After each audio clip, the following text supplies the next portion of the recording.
নমস্কার, শুভ দুপুর। বন্ধুরা, আজ দুপুরে কি রান্নার আয়োজন করেছি থালিটা তোমাদের সাথে শেয়ার করি।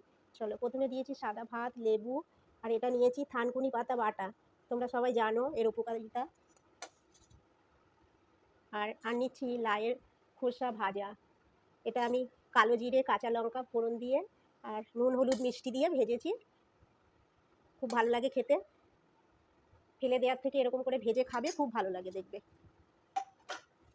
একটা পদও হয়ে যায় আর খেতেও দারুণ লাগে। আর নিয়েছি লাউয়ের ঘন্ট, এটা আমি মাছের মাথা দিয়ে করেছি।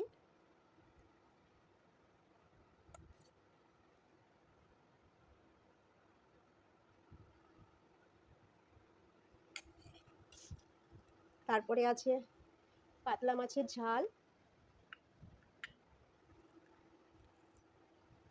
আর আছে এটা চিকেন মেয়ে বানিয়েছে,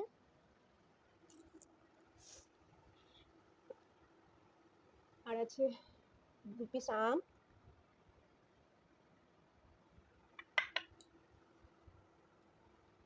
আর শেষ পাতে খাওয়ার জন্য দই আর একটা মিষ্টি। আজকের এইটুকুই আইটেম বন্ধুরা। যদি ভিডিওটা ভালো লাগে তো আমার চ্যানেলটা সাবস্ক্রাইব করবে, লাইক শেয়ার করে আমার পাশে থাকবে। আজকের মতো এইটুকুই, দেখা হচ্ছে পরের ভিডিওতে। চলো, টাটা।